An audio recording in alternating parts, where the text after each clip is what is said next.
all I'm gonna do is to me all the time. Damn. Let's go.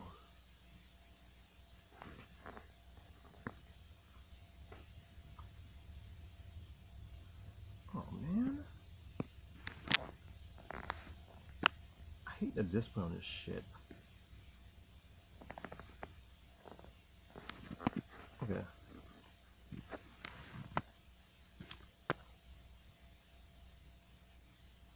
I just want to do me on it.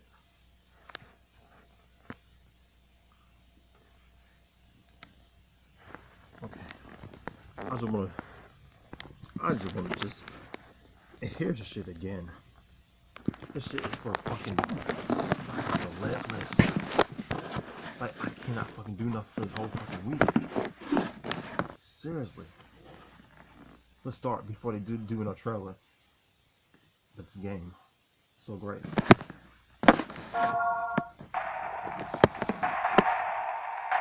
thoughts about this game is awesome. The music shit is fucking That's our target, amazing. the reactor core. Gotta set the bomb at the bottom. Oh, that feels so good. Heads up, boys. The end's in sight. I leave the rest in your so capable amazing. hands. Good luck. Hello, welcome to Access. I'm Rob. Joining us is Dave. Hello, no need to sound surprised. I am surprised, Dave. Well, not really, because I asked you to be on this video. I'm only I surprised. just wanted to show you Final Fantasy VII Remake because this, just to explain to everyone at home, this is the demo that I played at E3, Rosie played it at Gamescom, and now, for the first time, you at home get to see a full playthrough of the entire demo, not just the little snapshots that you've seen of the boss fight at the end. The whole playable demo from start to finish. And Dave, I just wanted to show you Final Fantasy VII Remake because you've not seen much of it, and I'm excited, and I want you to be excited as well. Yeah, well, first of all, what an honour it is to be on this video with you, Rob. Thank you very much for asking me. Because I genuinely mean that, because I never played Final Fantasy VII. I know what a huge cultural phenomenon it is, what a massive thing for you it is. Yes. And believe me, it's not lost on me just how far we have come, in those years. Like, this looks night and day. This looks amazing. And also the same. But watch this, Dave. Look, I'm doing fire magic on a guard far away while also slashing this guard up close. So it's impressive stuff. I mean, you're not going to know, Dave, that's how exciting that is for me. Because we've been talking about it lots in our previous videos on Final Fantasy VII Remake, how the combat is really exciting in terms of how it is real. It's got a lot of real-time elements now, but also you just saw then how it's still full of tactical depth. I mean, that was a very simple interaction. I was just attacking a guard in front of me while sort of slow-mowing it and selecting fire magic to do on another enemy further away.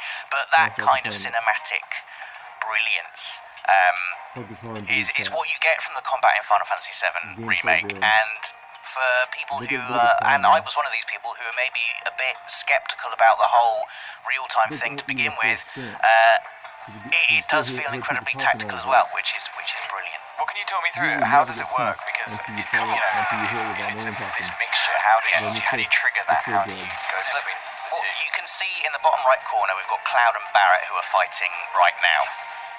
You can see that in the bottom corner, right? Underneath their health bar, which is the little, you've got the HP, and then there's the yellow line, which indicates how much health they've got. Underneath that, you can see blue bars that are filling up. Yes. That's the ATB gauge, which stands for Active Time Battle. Now, that blue gauge fills very slowly as you fight.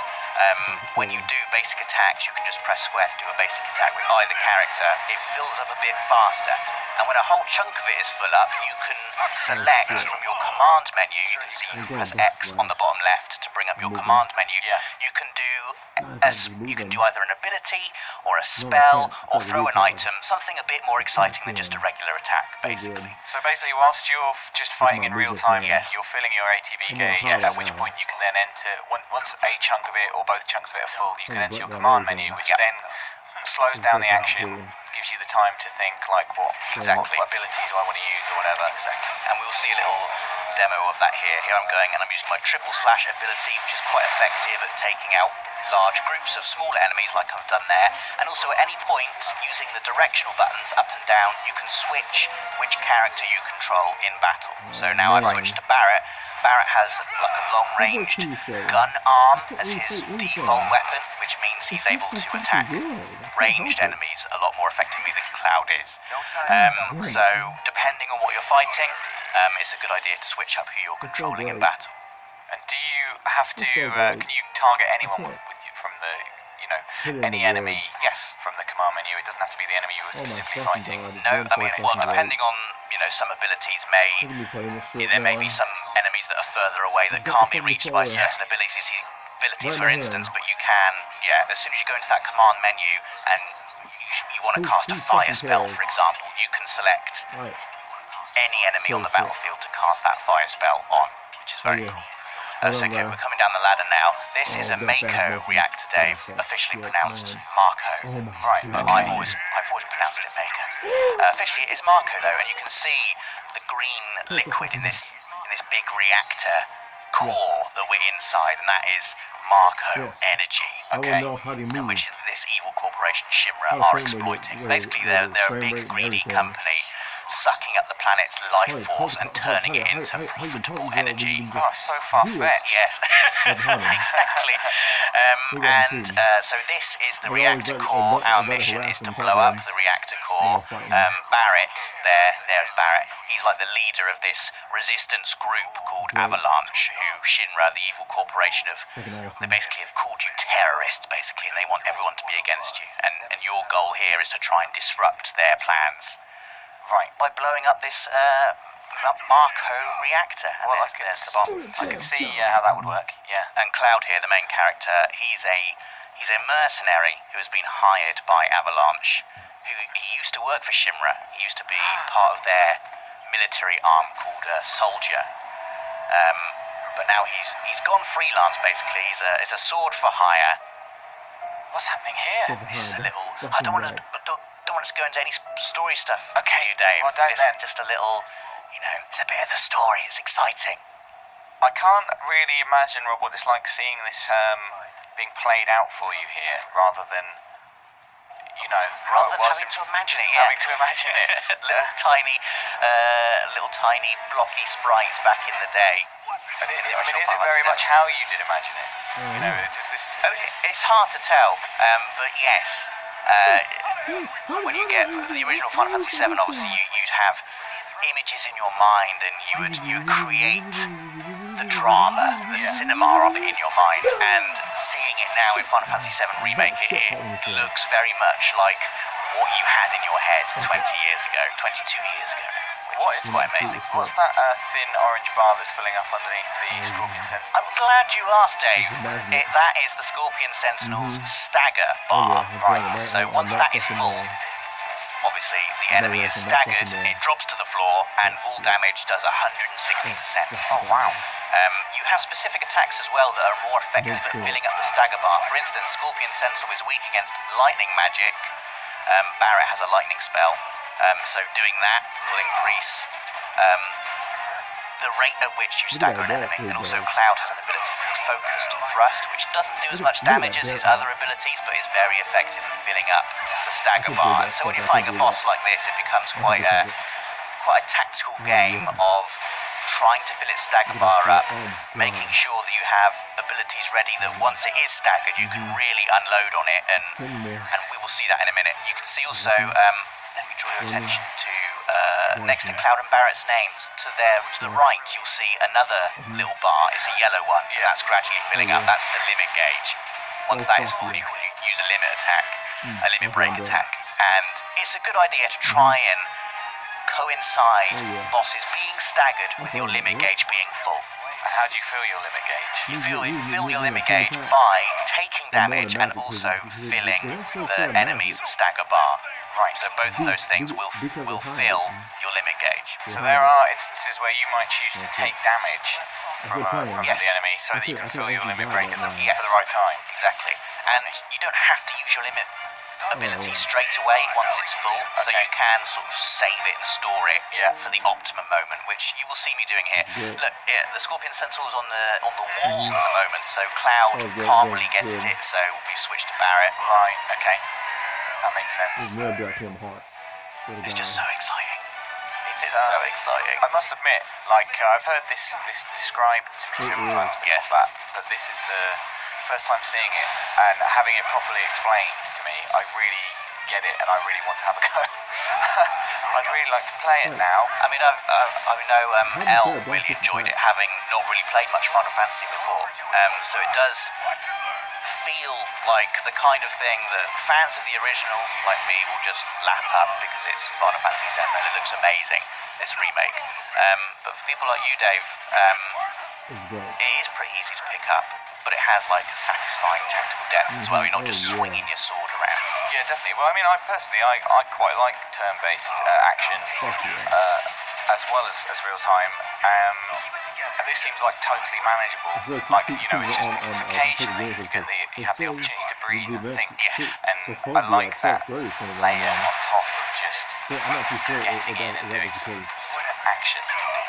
Is Barret having to dodge there? Is that for a dodge? You don't have to dodge, but you can dodge by pressing circle. You notice I've used an item. I was going to use an item there. What are you using?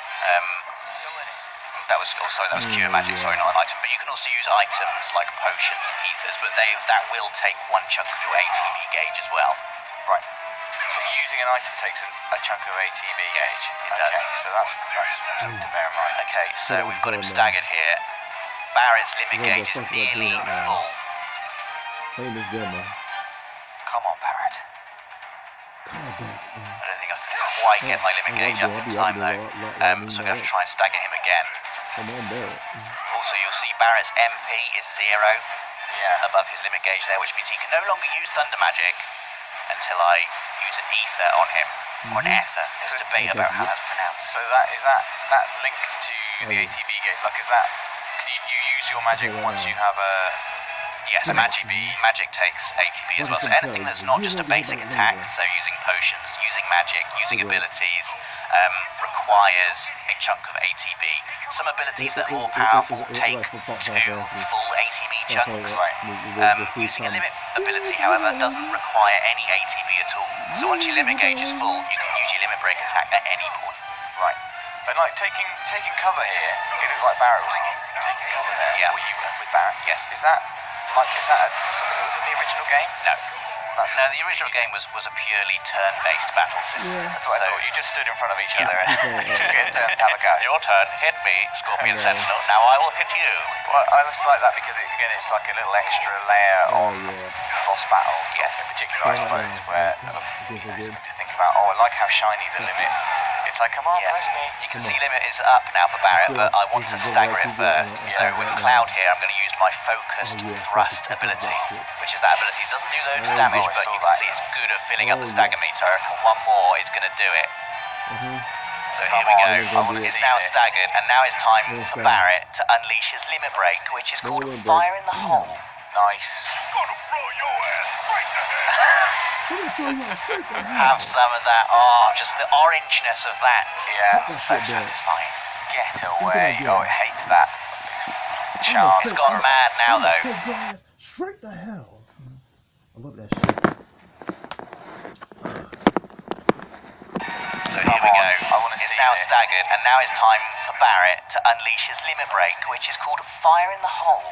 Nice.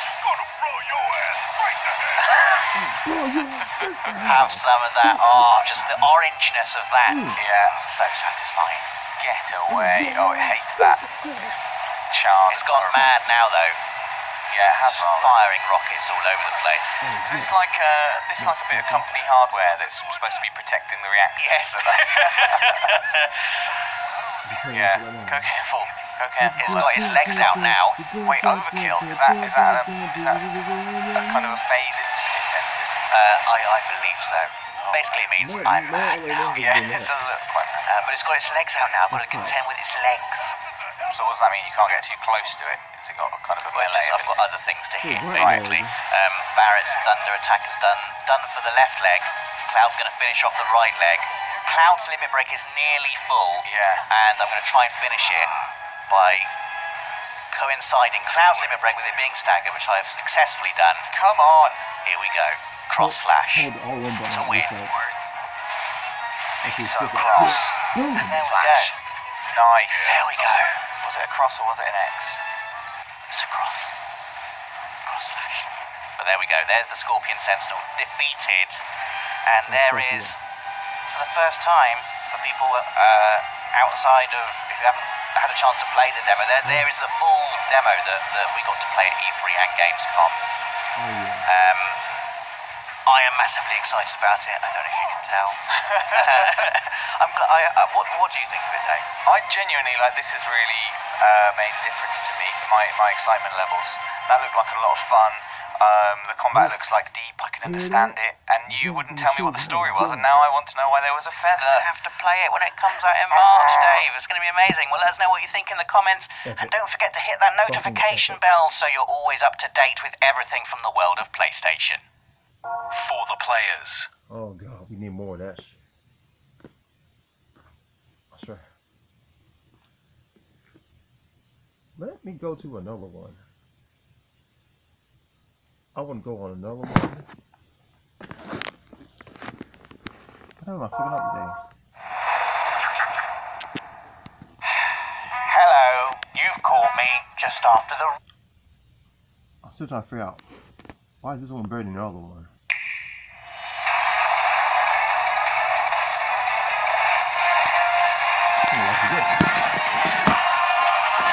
Alright, man, I'm gonna do that. Let me play this again. I need to refocus myself. Dale, you're a big Final Fantasy VII fan. Huge fan, yeah. And they're remaking it, I don't know if you'd heard. I know, I am bloody excited. And so there's a demo of it that has been at E3, Gamescom, and now Tokyo Game Show. And I know you haven't had a chance to play it. No, haven't, no. I have, and I'm going to show you exactly, uncut, what happens in that demo. Okay. Right. Here we are. Yeah, so this is what I've learned now is actually called a Mako reactor. I've always called them Mako reactors. What? I've always thought it was Maker, but saying that as a kid, I thought it was the hero. Oh, really? So, like, obviously you didn't have voice acting back then, and I was young, and just made up my own pronunciations for him. I remember when Final Fantasy X came out and I realised that it's pronounced a chocobo instead of a chocobo, which blew my mind. But yeah, because we've got voice acting, we get Jessie. Nice. And it's really nice to be able to hear her talk, and she's got some, you know, like funny, like sweet dialogue, basically. But yeah, this is most... quite far into the Mako reactor from what you know from the original Final Fantasy. Like, you've gone past all the bit where you climb the pipes and stuff like that. Yes. This is, at the moment, we're on the gantry ways that will be above the save point that's just before the Scorpion boss battle. Do you see anything of what the save points look like now? Or is it I just all auto-save? have a feeling, that save points are just dead now. Yeah. Like, they're just not going to be in there. Because there's definitely not one here. Right. And if I remember rightly, Final Fantasy 15 didn't really, had sort of got rid of physical save points. We're now in an era of checkpoints and auto-saves and stuff like that. They do feel like a bit of a relic now, don't they? I suppose. Absolutely. Yeah. So, I mean, much like everything else, they've obviously modernised a lot of things. Like the combat Modernized system. Yeah, exactly. Yeah, There you go. So you can see here, like, these enemies I don't think would necessarily have been here before. But obviously they're now in the world, which means that we get to just fling spells from across the gantry as such. How far away do you have to be before you can interact with them? Could you throw that spell from where you were at the start?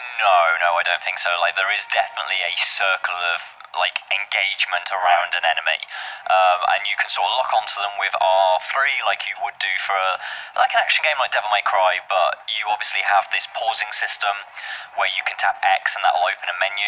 As long as you've built up ATB gauges, you can have 2 of those. And at the moment you can see they're just under my health bars for both Cloud and Barra.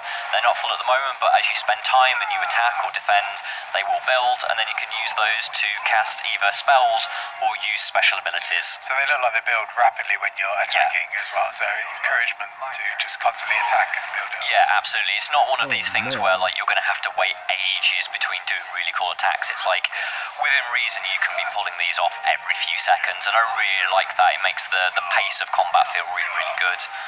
And you can see sort of like Barrett and Cloud working together here, because obviously these mono-drive enemies, which you might remember from the original game, they're obviously at a distance, and especially this Sentry Ray, which Cloud technically can reach because he can leap into the sky to strike, but it's a good area to show off what Barrett can do with this bullet barrage. So I've noticed that you keep switching between the members. Is that actively encouraged? Is that the best way to play, would you say? I would say it's definitely the best way to play. So the thing is like, there is AI, and so Barrett or Cloud, depending on who you're playing as, the other person will always be controlled by the AI, and they will effectively constantly attack, and they're fairly smart, but what they don't seem to do is necessarily attack with their special abilities. I think that's very much something for the player to dictate.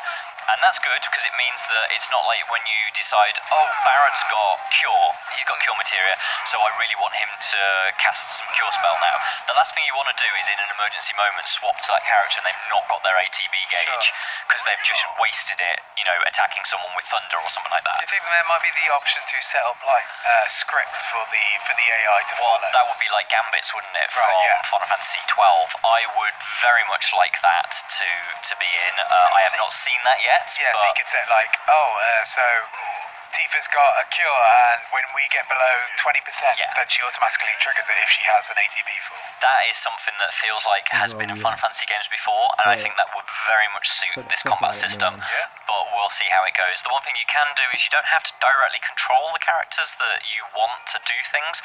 So if you're playing as Cloud and you know that Barrett has got a specific spell or ability that you want used in the battle now, if you open the menu, you can just effectively get Shroud to shout to Barrett, like, can you please use this? And I don't think there's necessarily the VO for it, but it is very much like you wouldn't have to swap to Barrett, then open the menu, then cast it. You just, through that menu, look at what Barrett has to bring to the fight. Talking of fights... Yeah, it looks like it's about to kick off. Yeah, you know what happens next. Obviously, this is the famous little bit where Barrett starts to wonder what's going on in Cloud's head, because trying to get the boy to plant the bomb, obviously in the original game there was a little bit of static, and you got like an insight into the fact that maybe Cloud wasn't necessarily the person that you thought he was. Maybe there's something deeper going on in his psyche, and so we get to see a little bit of that here. So it feels like a lot of the dialogue's been redone as well. Like, I'm not recognising a lot of this dialogue. Well, I mean, part of that is probably almost certainly down to the fact that the original translation of Final Fantasy VII is not very good. As much as I sort of have nostalgia and love for it, all of those story beats seem to be here, but they are new dialogue, obviously with fresh voice actors. That's a wonderful thing for the modern day. And so while these characters feel familiar and they feel like the same people they were, they're speaking in much more, I hesitate to say naturalistic dialogue, because it's an anime, right? So nobody speaks naturally in an anime Japanese thing. It feels a little real. I suppose the performances help as well. Yeah. It feels a bit more authentic. Yeah, absolutely. Here we go. And here we are. It is what we know as the Guard Scorpion, but it's now called the Scorpion Sentinel. That's a weird change. Just all of these little bits that just make it feel like it is a fresh new game, despite the fact it's a remake, a reinvention of what came before. And you can, that search focus kind of light that's come onto Cloud now, that's a classic attack. Those machine guns are classic. The missiles, I feel, are very new. They weren't there before. But you can see the tail, that's a famous attack as well that we'll get to see a bit later. So overall, it always feels like, it's very much the game that you loved, and they've just, modernised a lot of things and refreshed a lot of stuff as well, just to keep it interesting. Yeah, absolutely. And so like this, this tooltip here that's talking about staggering, like it's quite clear they've looked at other Final Fantasy games, because staggering was a massive part of Final Fantasy 13's combat system. I think this is a much better version of stagger, whereas I found in 13, like quite often you'd feel like you weren't doing very impactful damage without a stagger. Stagger's more of a bonus feature in Final Fantasy VII Remake, where if you can stagger them, it means you can just wail on them and do so much more damage. And you can see like that staggered multiplier there is an incredible number, really. Is it like critical hits, or do you still have critical hits as well? I have not seen any critical hits happen. It feels like that's something very Final Fantasy-like, so I'd be interested to see with further gameplay if we get to see that. But in a way, yes, I suppose, like once it is staggered, you are being able to do much more critical damage, let's say. You can see here that Cloud can also block. Every character can block, or at least Barrett can block, so I assume that is indicative of everybody else. It makes more sense for Cloud to block with a sword, I feel. I was going to say, how does Barrett block? He just holds the gun up. I guess he's sort of hunkering down, and he's a very big, muscular dude. He is a unit, definitely. Yeah. But you can see here that the Scorpion is now put like a force field around it, and for lack of a better term, it's got a butthole that is its weak spot. I mean, that's everyone's weak spot, Well, surely. yeah, absolutely. Certainly one of many of mine. But basically, if you destroy the weak spot, it will, destroy the shield, so you can break through. You can also see that the Scorpion can pick Cloud up. Yeah, so obviously you have to switch at that point. Yeah, to help Barrett to get him down, Yeah. but we're free, which means that Cloud can get back in the fight. I noticed on the top left corner it's a circle to evade as well. Have I seen that in action yet? I don't feel like No. So there's actually quite a lot going on in the UI, and sort of like I maybe haven't noticed quite everything that you can do. But certainly blocking and evading is much more important now than it was in the original game, because in the original game everybody lined up like good soldiers and attacked one at a time, whereas now it's much more chaotic. So is it very much like an action game sort of gesture of ducking out of the way or diving out of the way? Yeah, so I would not say that it's Devil May Cry style, because obviously Devil May Cry relies a lot more on combos and much more on specific timing and almost frame counting, if you're very good at it. Yeah. It's not that, but there is much more of that style. I feel it's got a bit of Final Fantasy 15's combat to it, but I would not say that it is the same as that combat system. Like, it works in a different way. Final Fantasy 15 could feel a bit like you just held down the attack button. Absolutely. And then just layered other bits on top. This is much more engaging in the moment-to-moment fights, and then obviously the ability to open this tactical mode menu, to pause the game for a little while, to take stock of what's going on, and then choose an attack for either the character that you're using at the moment or another person in the team. It definitely is Final Fantasy 7 combat in a weird way, but with, sort of like over 2 decades worth of action game treatment on the top of it. When you open the menu and it pauses like just what's happened here, how long will that stay open? Is that just indefinitely? You can keep that indefinitely open. I feel it's not actually truly pausing it. I think what it is doing is slowing it down to, massively, like even slower than bullet time. Yeah. So, it gives you the opportunity to like assess the situation. Absolutely. And also make these attacks without rolling back to what Final Fantasy 7 combat used to be when everyone's just lined up. It makes more sense. Yeah, and you can see there that kind of like I tried to use Braver on him there, which, there's a limit break note there. Bravery is not a limit break anymore. Braver is a normal attack. But you notice that the Scorpion was able to knock me out of the way while I was mid-attack. Yeah. So you have to take that into consideration, everything. Here's Cloud's limit.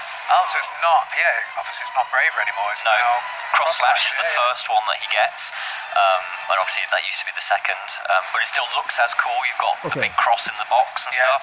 Yeah, I mean, it looked really cool. So what's Barrett's limit break?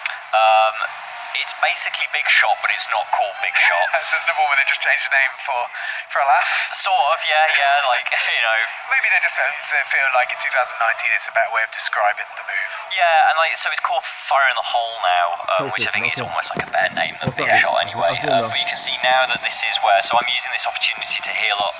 Great game. Dale, you're a big fan of... Great fucking game, I love it.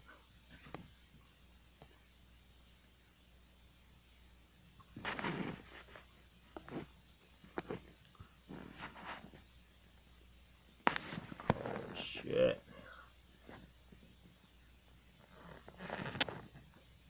Here's another stream. Great stream.